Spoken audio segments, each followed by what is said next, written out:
بسم الله الرحمن الرحيم هو الذي أرسل رسوله بالهدى ودين الحق ليظهره على الدين كله ولو كره المشركون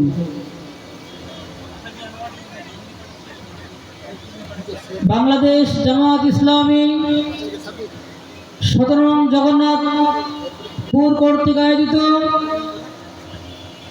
আজকের এই কর্মী ও সুধী সমাবেশে উপস্থিত বাংলাদেশ জামায়াত ইসলামী ঠাকুরগাঁও জেলা শাখার সংগ্রামী আমির থাকবেন।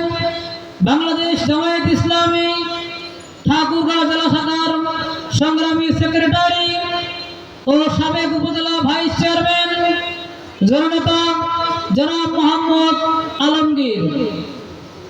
আরো উপস্থিত থাকবেন বাংলাদেশ জামায়াত ইসলামী ঠাকুরগাঁও সদর উপজেলা শাখার বাংলাদেশ জামায়াত ইসলামীর সহকারী সেক্রেটারি এবং ঠাকুরগাঁও শহর শাখার ছাত্র শিবিরের সাবেক সভাপতি ভাই মোহাম্মদ এস.এম. আদিউল ইসলাম সহ উপস্থিত অন্যান্য আমন্ত্রিত অতিথিবৃন্দ ও অন্যান্য দলের ভাইরা আমার আন্তরিক শুভেচ্ছা। সম্মানিত উপস্থিতি, বাংলাদেশ জামায়াত ইসলামী দীর্ঘদিন পর বিশেষ করে এই জালিম